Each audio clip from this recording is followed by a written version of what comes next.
আসসালামু আলাইকুম।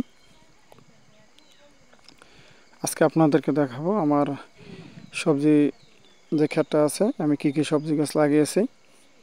তো শুরুতে আপনারা দেখতে পাচ্ছেন এগুলো আমার শসা বীজ চারা করেছি। এটা হলো আমার একটি রঙিন মাছের বড় হাউস। এখানে আমি কৈকাট মাছের ডিম নিয়েছি। এগুলো হলো কৈকাট মাছের ডিম, শীঘ্রই এগুলো থেকে বাচ্চা হ্যাচিং করা হবে।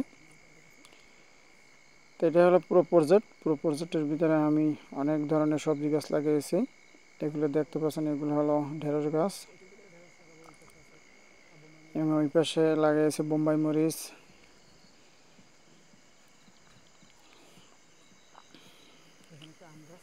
এরপর আরও অনেক ধরনের সবজি লাগানো হবে।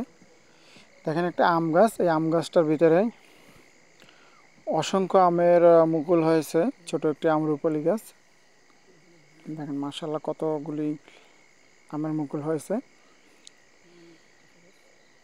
এবং পাশে আছে কচু গাছ, বেল কচু। এবং এই পুরো ক্ষেতটা যে ফাঁকা জায়গা আছে, ফাঁকা জায়গার ভিতরে শীঘ্রই আমি হাইব্রিড মরিচ গাছ লাগাবো।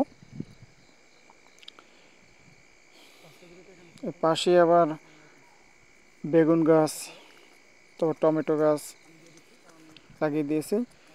এখন যেহেতু গরম শুরু হয়ে গেছে, মাটিগুলি খুব তাড়াতাড়ি শুকিয়ে যায়, সেজন্য আমি আমার সবজির গাছগুলোতে পানি দিয়ে দিচ্ছি।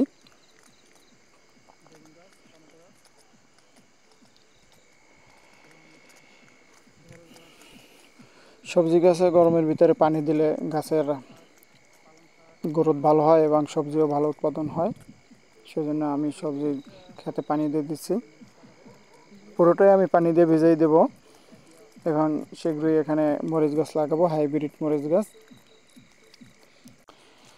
সেজন্য আমি জায়গাটাকে ভালোভাবে ভিজিয়ে এটাকে সার দিয়ে প্রস্তুত করব। 2-4 দিনের ভিতরে আমি এখানে হাইব্রিড মরিচ গাছ লাগাই দেব।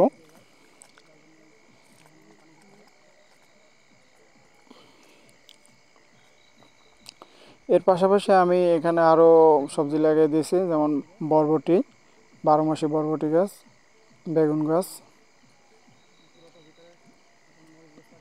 এবং এখানে আরও আছে গাজর গাছ, মিষ্টি কুমড়া, পুঁই শাক।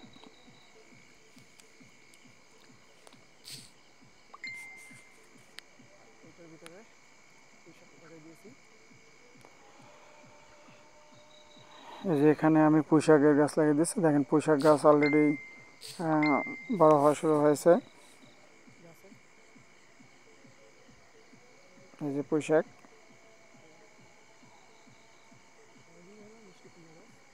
এগুলো হলো মিষ্টি কুমড়া গাছ। এবং এই যে সাইডে দেখেন এগুলি হলো গাজর গাছ। এবং আমি শীঘ্রই শসা গাছ লাগাবো, সেজন্য শসা বীজ থেকে চারা করেছি। দেখেন আলহামদুলিল্লাহ কত সুন্দর চারা হয়েছে। তো আজকের ভিডিওটি এখানে শেষ করলাম। সবাই ভালো থাকবেন। আসসালামু আলাইকুম।